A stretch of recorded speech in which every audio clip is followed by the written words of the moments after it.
Hey everybody, welcome to another quick save review with me, RC. Today we're going to be playing a bit of Super Destronaut DX 2. That is a mouthful of a name for a game here, isn't it? But you guys might remember a few years ago I played Super Destronaut DX, the original, and it actually is was a very cool little game. Challenge mode was definitely where it was at. Lots of really fun little challenges where you play with your ship to destroy enemies. We'll jump into where I left off here just so you guys can see what I'm talking about. So in this game, time attack mode, modifiers. Oh, I missed a modifier. Oh well, we'll see what we can do here. But in this game, you play as a ship it's basically a Space Invaders style game. Space Invaders clone, if you will, and you shoot these very colorful Space Invaders, trying to take them out as quick as you can. Looks like we are... Okay, we got some time. Maybe we could do this. We'll see. We'll see what happens. I missed what the modifier was, but we'll see what happens. So the big difference between this game and the first game, though, there isn't much difference, is that you can actually move your ship up and down, which I do not remember from the first game at all. Oh, we want to get that submarine if we can. Oh, no, we're defeated. We are definitely defeated.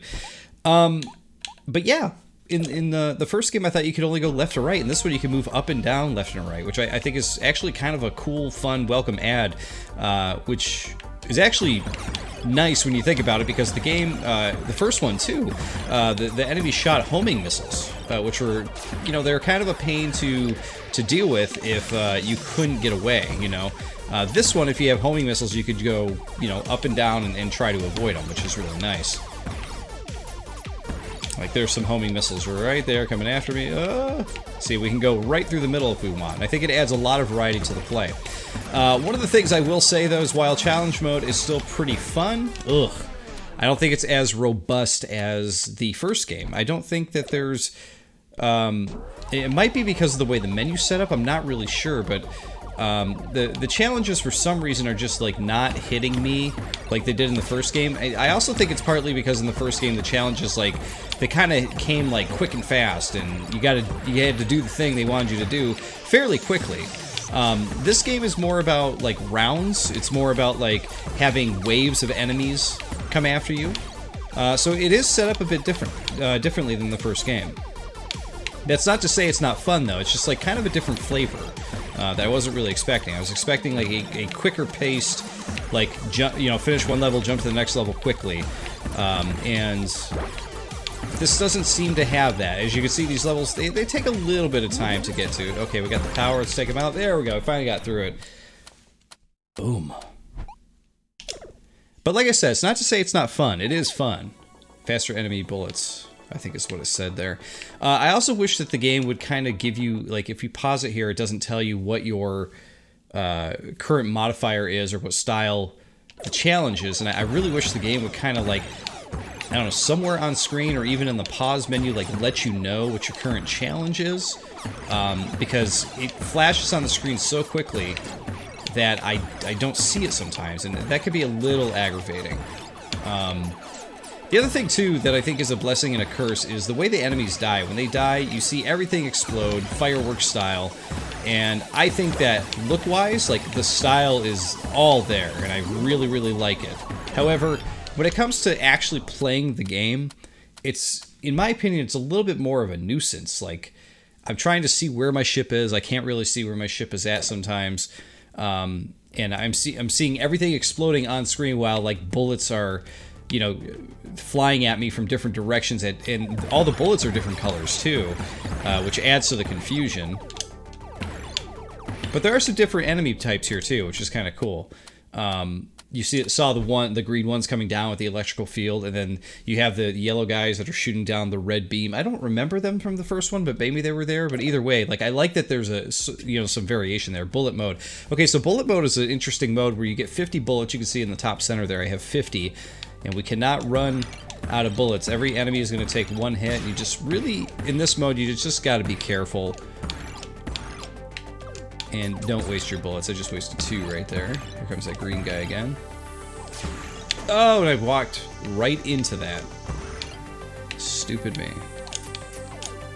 Alright, this is where it gets a little bit more difficult because they're moving.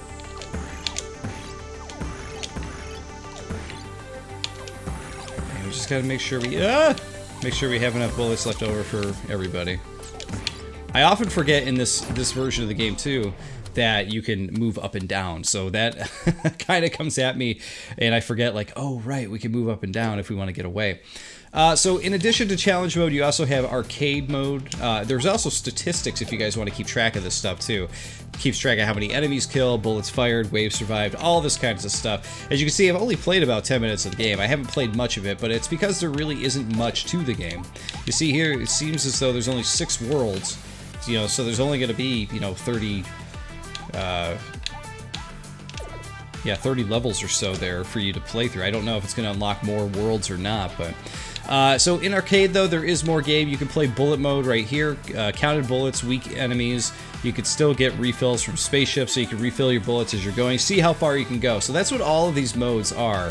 Classic mode is just the normal game, you know. Time attack to time attack, they're timing you.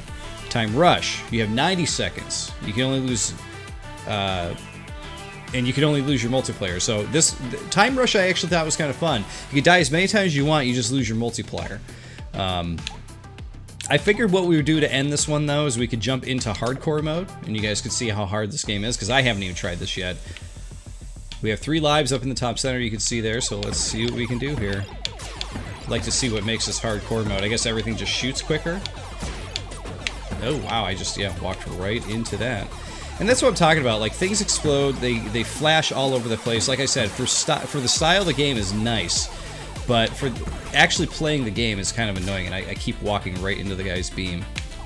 Stupid me. Oh, and sometimes those guys, when they're going past, they'll shoot back up at you, which is why you need to move up and down. Like I said, add some variation to the gameplay. I do like that aspect of it. Come here, pink guy. There we go. Oh, see bullets all over the place. I feel like at this point I just need to kind of like watch my spaceship and watch the bullets coming out. Yeah, they aren't messing around on hardcore. Oh, they came up from the bottom. I had no idea they were coming from there. Whew. We're gonna quit that. But guys, yeah, that's Super Destronaut DX2. If you like the first game, this is more of that. If you haven't played the first game, I might actually stick with the first game. Oh, whoa, achievement out of nowhere. I'm not sure, what did I do there? Reach 5K in hardcore mode. That wasn't hard to do. 70 G's on Xbox, but there you go. But yeah, I might stick to the first game. I mean, this is only $5. It is a budget game. It's, you know, it's not going to break the bank on you or anything like that. And if you're a fan of the first game, you might like this just because it's more and it's a little bit different. Like, it's the same game, but the gameplay is just a tad different. And I don't dislike it. I think it's a cool game, but I do think that the first game is a bit better. So, but there you go, guys. There's Super Destronaut DX2. It's on everything: Xbox One, PS4, Switch, whatever you want to play it on, for $5. Check it out if it looks cool to you. And guys, thank you for watching. See you next time.